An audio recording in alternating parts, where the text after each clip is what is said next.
जय श्री राधे।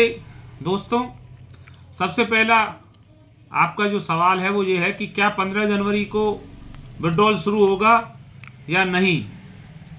तो मैं आज इस वीडियो में आपको जानकारी दूंगा, लेकिन उससे पहले मैं आपको बता देता हूं कि मैं एक्सपीओ को कतई प्रमोट नहीं करता और ना ही मैं एक्सपीओ के बिल्कुल पक्ष में हूं। अब दूसरी चीज कि बहुत सारी चीज़ों पे जो लगातार डिस्कस चल रहा था, कल भी डिस्कस हुआ हमारे पावर ऑफ यूनिटी वाले ग्रुप में। तो मैं आपको बता दूं कि कल क्या कुछ लोग समझ नहीं पाए कि डिस्कशन चल क्या रहा था। दरअसल में क्या था कि जो इस केस में जो लोग भरतपुर में बंद हैं, जो 5 लोग भरतपुर में बंद हैं, जो एक्सपीओ को प्रमोट करते थे या एक्सपीओ का काम करते थे, तो उन लोगों ने पहले जो है जमानत वो लगाई थी भरतपुर में। तो भरतपुर में उनकी जमानत जो है 6 तारीख को 6 दिसंबर को खारिज हो गई थी।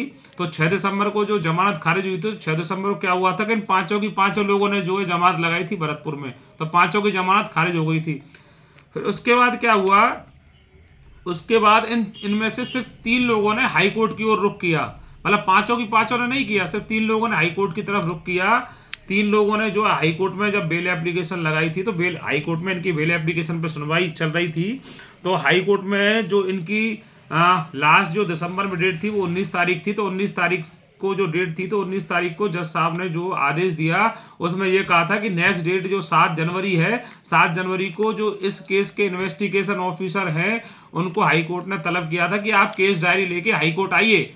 7 जनवरी की डेट थी, तो कल 7 जनवरी की डेट थी। कल तक किसी की भी जमानत नहीं हुई इस मामले में। अब 12 या 13 जनवरी अभी कंफर्म मैं बता दूंगा आपको नेक्स्ट वीडियो में। तो इनके लिए नेक्स्ट डेट दी गई है। एक बात जो चार्जशीट की बात चल रही थी ना, तो अब जो चार्जशीट पेश हो गई है जो कंप्लीट चार्जशीट पेश हो गई है, उस चार्जशीट के साथ वो चार्जशीट जो है इसमें आ जाएगी हाई कोर्ट में। चार्जशीट के बाद 12-13 जनवरी को फिर से सुनवाई होगी। फिर से सुनवाई होने के बाद भी इस मामले में जो है बेल की संभावना मैं आपको बता दूं शून्य है। बहुत कम संभावना है कि इन 3 लोगों के भी बेल हो जाए। दूसरा, इन तीनों के एक वकील नहीं है, तीनों के अलग अलग वकील हैं। जैसे कृष्ण कुमार जी के मूल चंदानी जी हैं, मूल चंदानी जी भी अच्छे वकीलों में जयपुर में उनकी गिनती है। तो ऐसे ही अभी जो बेल एप्लीकेशन लगाई हुई है वो कृष्ण कुमार शर्मा, उमरामल और मुकुल शर्मा, इन 3 लोगों ने बेल एप्लीकेशन लगाई है। इन 3 लोगों की यदि बेल हो जाती है तो फिर आगे जो 2 लोग और हैं उनकी भी बेल एप्लीकेशन वो लगाएंगे। तो वो धीरे धीरे स्टेप बाय स्टेप चल रहे हैं कि पहले इनकी बेल हो, फिर उनकी बेल हो, फिर जैसे ही फिर इसके बाद क्या होगा आगे, फिर जो फरार है पांचों की पांचों, वो भी कहीं ना कहीं इस चीज के लिए ट्राई करेंगे कि उनकी भी अग्रिम जमानत हो जाए।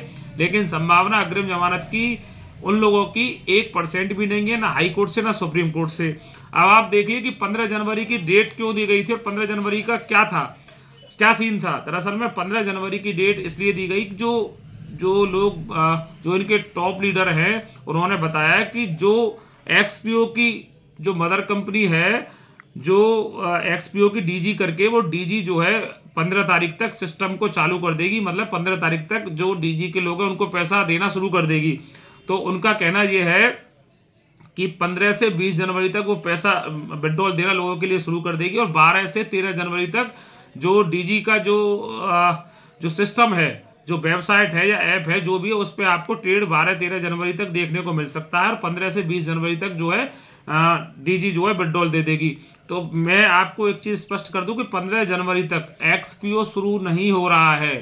एक्सपीओ 15 जनवरी तक विड्रॉल नहीं देगा। अगर किसी को लग रहा है कि 15 जनवरी तक आप लोगों को विड्रॉल मिल जाएगा, तो 15 जनवरी तक विड्रॉल की बात नहीं है। 15 जनवरी तक जो बात है वो है डीजी की शुरू होने की। तो ऐसे कयास लगाए जा रहे हैं कि यदि डीजी शुरू हो जाएगा, तो डीजी और एक्सपीओ एक ही, मतलब डीजी का मालिक भी वही है, वही एक्सपीओ का मालिक है, ऐसा बताया गया है। तो जब पहले वो डीजी को शुरू कर रहे हैं, डीजी के बाद जो है वो एक्सपीओ को शुरू करेंगे। तो यदि डीजी शुरू हो जाता है तो संभावनाएं थोड़ी सी बढ़ जाती है एक्सपीओ की भी, कि एक्सपीओ भी जो है जल्दी से शुरू हो जाएगा। मैं फिर से एक बार आपको बीच में रोक रहा हूं कि मैं कतई इसको प्रमोट नहीं करता हूं एक्सपीओ को, ना ही मैं एक्सपीओ का प्रमोटर हूं। मैं सिर्फ आप लोगों से इसलिए जुड़ा हुआ हूं कि मेरा भी पैसा जो है इसमें फंसा हुआ है, मेरा भी पैसा निकल जाए। दूसरा, सिर्फ बड़े लोगों से, जो इनके जो रजत शर्मा वगैरह है, उन लोगों से बातें चल रही है लोगों की बराबर से, और उन लोगों के द्वारा ही जो अपडेट हम आपको दे रहे हैं, उन लोगों के द्वारा ही हमारे लोगों को अपडेट कराया जा रहा है, और हम आप तक ये जानकारी साझा कर रहे हैं।